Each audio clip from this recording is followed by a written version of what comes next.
Powered by the Montana Television Network.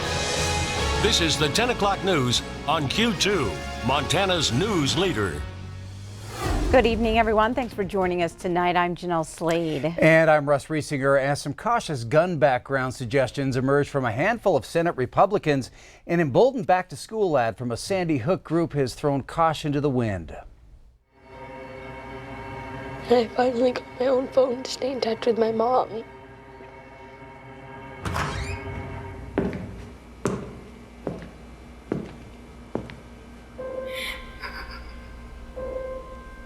The ad showing back-to-school essentials in the age of school shootings.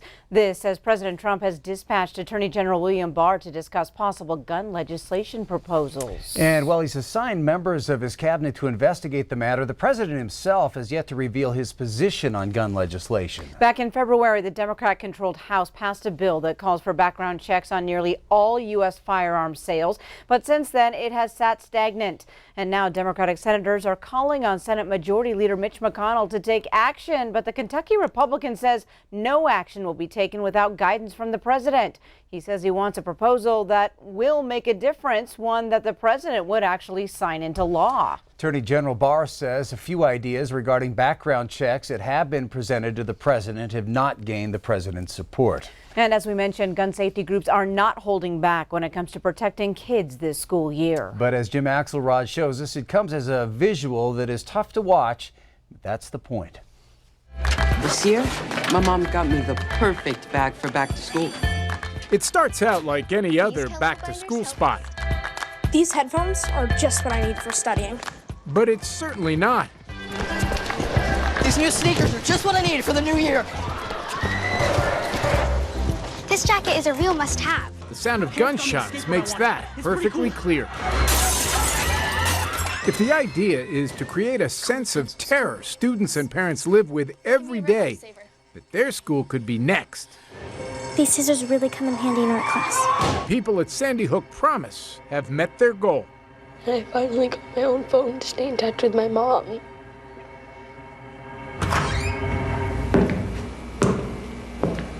It's hard. It's a hard watch. It's a hard watch. By design? Absolutely by design. Parents need to have that emotional gut punch. A nonprofit founded by families of those killed at Newtown, their goal was to shock. Nicole Hockley's son Dylan was among the 26 victims. This is what kids are experiencing today, and that's why we have to take action. Hockley told us this PSA was designed to be divorced from politics, that keeping kids safe is not a partisan issue. Jim Axelrod, CBS News, New York. In the last 2 days, there have been multiple arrests nationwide for students making threats against their schools. Now, this includes an 18-year-old Oklahoma woman who told friends she was going to shoot up her former high school because she wanted to, quote, shoot 400 people for fun. Police seized an AK-47, 160 rounds of ammunition, and a 12-gauge shotgun from her home. In other news tonight, a federal judge has temporarily blocked a North Dakota law that requires physicians to give patients information about abortion that doctors say is wrong.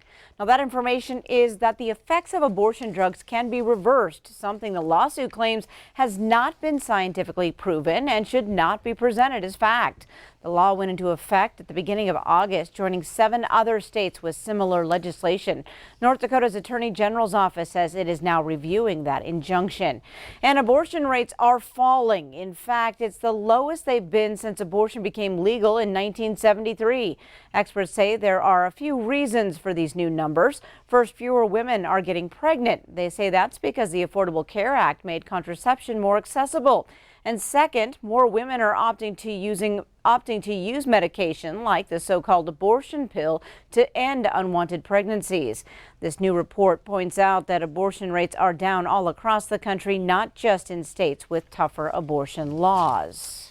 An injured deer has been running around Billings, but Montana Fish, Wildlife and Parks warns not to try and help that deer or any injured animal.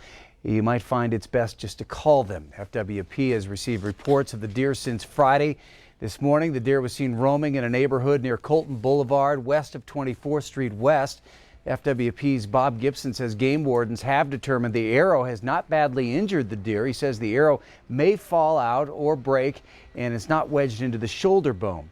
The deer was likely not shot by a hunter because it has been seen in the city limits. FWP has seen the injury and says it's best to leave it alone. It's a little stressed if it's got something going on health-wise anyway. So give it some room, let it out of the yard. It's a pretty unique deer. It's a pretty nice buck. And people have seen it in and around the neighborhoods underneath the rims for quite a while. It's still jumping over fences, running through trees, yards. We certainly don't want people trying to catch the deer and pull the arrow out, anything like that. That's a recipe for getting hurt. Gibson says it appears that the deer was shot illegally within the city limits and asks anyone with information to call FWP. Well, something we don't see a lot of wandering through our backyards here in Billings. And thank goodness for that. A Polson area resident shot video of 3 young grizzly bear cubs this morning making themselves at home in her backyard. The woman tells us the bears were playing with sticks just feet from her back porch and lingered for quite a while. Now, the homeowner lives about 3 miles outside of Polson along the east shore of Flathead Lake. She says a large black bear also frequents her yard, but this was the first time she was able to get video of grizzly bears. All right, turning to weather now. Great day out there today, but Bob, we got quite a bit of rain in those gauges yesterday. How's that changing our fire danger? Yeah, you know, it wasn't that long ago we had fire danger across all of Montana, very hot temperatures, but things have really changed. Let me show you. Let's go to our fire weather map, and as you see here, there it is, and look what's happening. As you'll see out in the western part of the state, it is looking pretty good out there. We've got low to moderate fire danger out there. Now, back here around the Billings area in southeastern Montana, we still have a little bit of issues here with fire danger. It's high to very high in some cases, especially around the larger cities. But boy, back in the plains areas of the state, it's really doing much better. You'll see our fire danger is anywhere from low to moderate. It's only around the big cities like Billings and places like Havre, also over there by Broadus, Miles City. We do have some fire danger there, basically into the high to very high category. But that could be changing because we are expecting more rain coming up in a few minutes. Actually, in a few more days. We'll have more of that coming your way in a few minutes. All right. Thank you, Bob. Well, Billings City officials say they now believe they know what caused an oil sheen in a drainage ditch near Amon Park. Public Works Director Dave Mumford tells Q2 today it's believed that diesel fuel either leaked or was dumped onto the ground in a nearby alley and then washed into the ditch by heavy rains. CHS Refinery shut down a pipeline in that area for testing, but determined that line was not the source of the problem.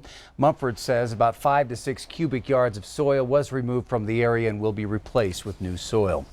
A Montana father devastated by the loss of his youngest son to suicide has turned that tragedy into an opportunity to protect the Missoula police force.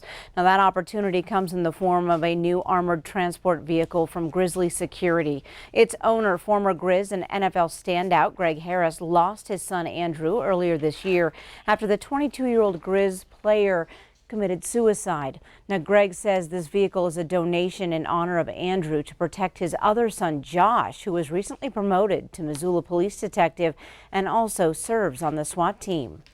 We named it Andrew, the name of my son who passed away in January, ex-Grizz. It was going to be his senior year this year. Truck is named Andrew, and he'll be watching out over him too. And the average price tag for one of these armored vehicles, $150,000. Well, the commissioning for the Navy warship, the USS Billings, took place this past August, but tonight it was time to salute some of the folks and businesses that had a hand in the success of that historic event. The USS Billings Commissioning Committee hosted a reception for all of its sponsors and also heard from one of the ship's crew members. As the namesake city, the commissioning committee was tasked with picking up a large part of the tab for the commissioning events in Key West. After all the expenses were paid, there will be over $150,000 left to support the sailors who will man that ship. We anticipate that we're going to have a fund established that will be able to fund the crew for the next 20 years or so that the ship is in service, whether it be helping with college education, whether it be for putting things for the morale and welfare of the crew. Having that connection there, you really just have something beyond just, oh, this is the name here. It's really kind of like a home feeling, It really takes it from a team to a family. Well, the hope is that this is just the beginning of a long relationship between the Magic City and those who serve on the ship that bears its name. Coming up on tonight's 10 o'clock news, the future of ag is sprouting in Butte next month. We'll tell you what that's all about. Plus, for nearly a decade, this 550-foot monument has been admired from afar. But soon that will change. And in sports, Rocky quarterback Nate Dick is done for the season. Scott tells us why and what's next.